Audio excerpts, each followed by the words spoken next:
The Caine Mutiny, released in 1954, is a gripping film centered around a U.S. Navy ship during World War II.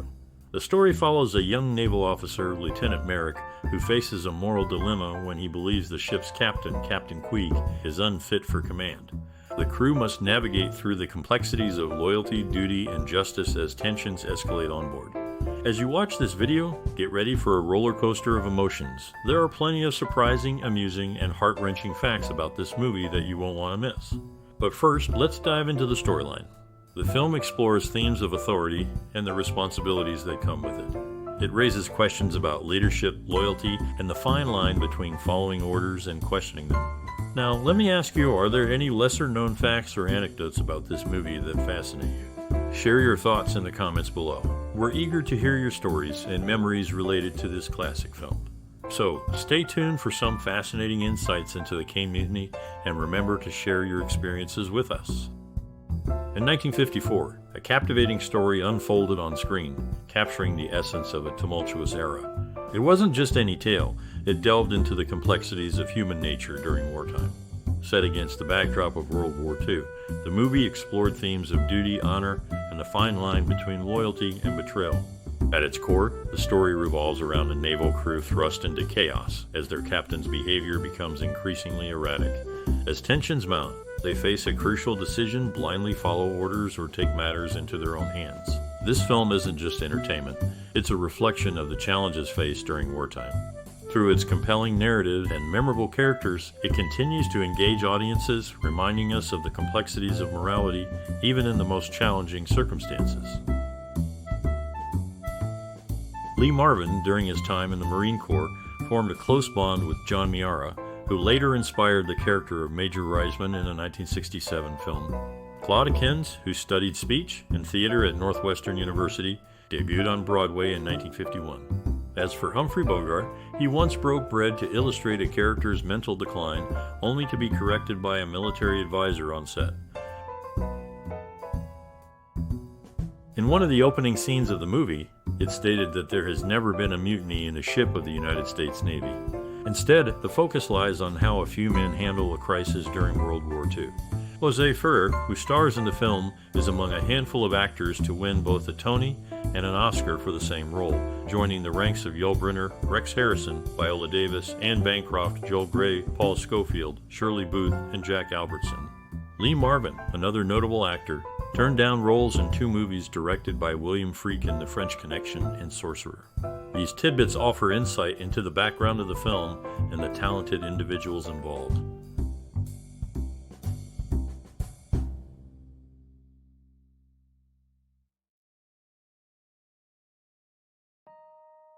After being turned down by George Raft, Humphrey Bogart landed the role in The Maltese Falcon, a shift from his usual gangster roles to that of a hero.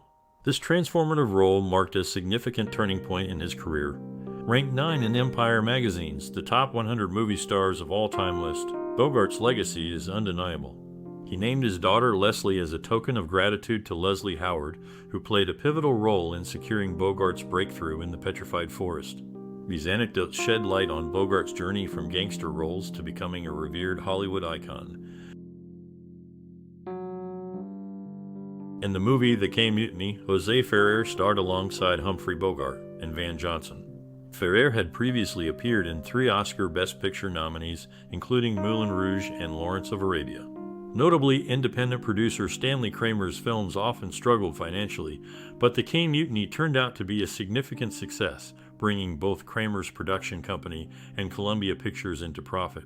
The film's plaque in the officer's wardroom commemorates the ship's namesake, Arthur Wingate Caine, a Navy commander who died in battle. The inscription honors his bravery and sacrifice during a perilous engagement. In a quirky nod to cinema history, a replica of a battered USS Caine, as seen in a dramatic typhoon scene, makes a cameo in Pee-wee's Big Adventure. Bogart's alleged illness during the making of the film is debunked. The movie was shot before his cancer diagnosis. For Fred MacMurray, The Caine Mutiny marked a turning point, steering him away from villain roles towards the path of playing virtuous characters. Soon after, MacMurray would find himself in a string of comedic roles and later become a beloved TV dad on My Three Sons.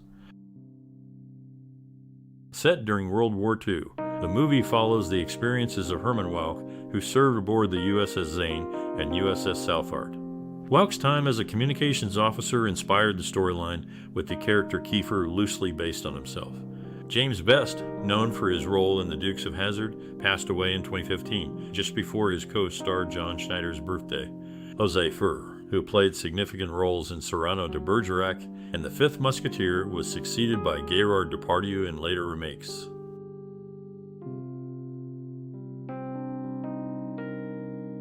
Bogart, known for his roles as sailors in various films, including the Caine Mutiny, had real-life naval experience during World War I, serving aboard the USS Leviathan. The movie faced reluctance from major studios due to the Department of Defense's criticism of the original novel's depiction of the Navy. Independent producer Stanley Kramer took on the project and secured approval for his screenplay treatment in 1952. Meanwhile, James Best, a cast member, affectionately nicknamed his daughter the Tank after she overate as a child.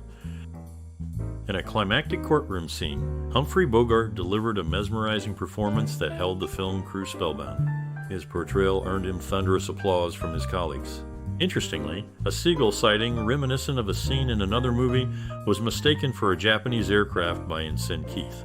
The same sight was used in a 1943 submarine film, where a similar misconception occurred.